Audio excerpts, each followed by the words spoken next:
Welcome back at WNST, Towson, Baltimore, and Baltimore Positive. We are not in Tampa. There are not palm trees outside. There is nothing but snow.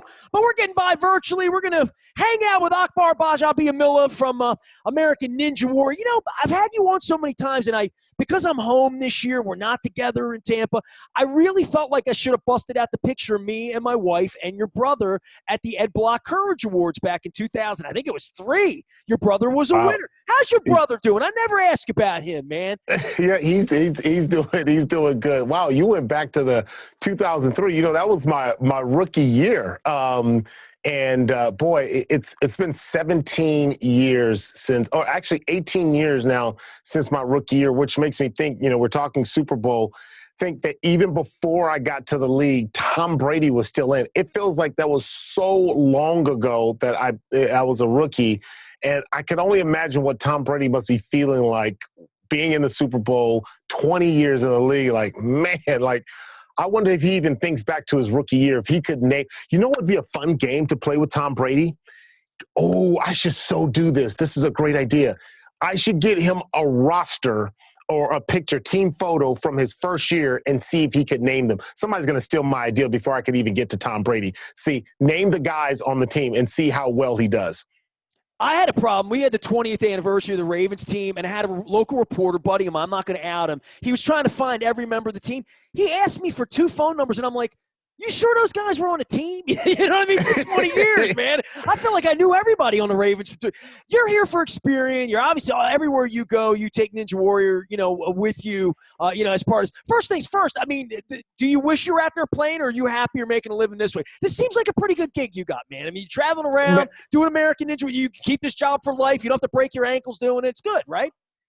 No, it is. I mean, it's a lot different occupation. You know, I do miss the camaraderie. I think I miss the excitement. There's nothing I've done in my post-career that has given me that same type of energy. You know, when you're around, I think God created us for community. And so when you get a chance to be in a community like a locker room, like the NFL, with people who, are your brother, you guys have, like interests, you're doing things together, that's very rare. And then, that buzz, that energy that you get walking into a stadium, whether it's 100,000 playing, in a college stadium, or 70, 80,000 people cheering for you or booing against you. There's something surreal about that. And it's intoxicating. Leaving that, it's quite different. It's a different world. But I tell you, I've been super blessed to be able to make that transition. I think the people who were around me that kind of helped mentored me, one of them being a former NFL guy, and Michael Strahan, always give props to him.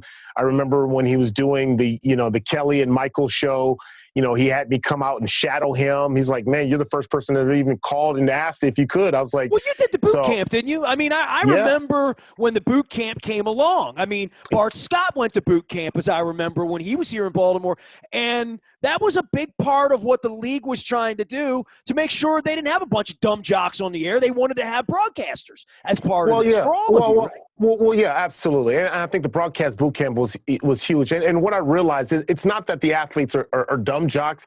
It's that it's a different skill set. Like, people cram up when they get in front of the cameras. I mean, and then, the same public personality speaking you see in the locker room. Yeah, public speaking is not for everyone. Or to be able to articulate certain thoughts in a way where you have to do it in a condensed time, right? You don't have a whole day in a locker room to explain your feelings and your thoughts, where in your camera, you got to be able to do that in a 30-second bite, in a 2-minute window, 4-minute window. How do you articulate that and then do that in a way that's engaging, entertaining, and informative all in the same thing? So that's very stressful. So I don't think you can put just anyone on television. So it's a skill set. Some people have it and some people don't. Doesn't make anybody less or one way or the other. It's just a different skill set. Akbar's here on behalf of American Ninja Warrior and Experian. And, I guess as we grow older, we live through plagues, right? And then during the plague, I thought the real estate market would, tank and things would be horrible. All my real estate buddies, at least here in Maryland and in Baltimore, knock on wood for anybody in real estate, 2.5% interest rates and, locking down 30 years, all of that. It has created a little situation where people are checking into where they are and checking into credit. And I know that's why you're here. Well, that's a great point too, Nestor, and I can tell you're clearly informed about that. In order to capitalize on some of the low interest rates that you see that is happening, because why are they lowering the interest rates, right? Obviously, we've seen some stuff happen economically. And so to incentivize people to spend more, to be able to incentivize people to purchase homes and to get the economy flowing and moving, because to recover from the pandemic, the one way that you can do that and take advantage of that is to be able to have a great credit score. And we know that the pandemic shook up a lot of homes. A lot of people lost a lot during the pandemic, and especially credit scores. I saw mine tank, and you people are like, oh, you're in television and you played in the NFL. Doesn't mean that I'm immune. I'm not immune to, to being able to have hardship. And market I think conditions. Yeah, absolutely. And the way that happens is life happens, right? I got a kid in college and I've got a mortgage and I've got car payments. I've got all these different things. And all of a sudden you have work stoppage, and then you start trying to prioritize your life and you go, whoa. And so that's why my partnership with Experian nobody was ready for this, right? Literally, no, right? Nobody was. But that's why my partnership with Experian is so important, because I want to be able to help people and show them how I was able to recover through this process. And Experian has Experian Boost. And the way Boost works is that you can self-report and you can turn in the things that you're paying on time already, like your utility bills, your cable, your streaming services like Netflix, Hulu, HBO, Stars, Disney Plus. All those things can be utilized and turned in to improve your credit score. I saw mine take a tank because I had to shift and try to go, whoa, how do I do this? I have to prioritize things. And it took a hit, took a big hit. But I was able to start to help going on the road to recovery. I was able to turn these things, because my kids were streaming like crazy and I'm paying for it. I might as well get credit for it. And I saw my credit score rise to 791. That's the highest it's ever been. It's the highest it's ever been. And so I just want to give people hope and encourage them that, with Experian Boost, that you can literally change the course of what's happened. You can recover out of this pandemic.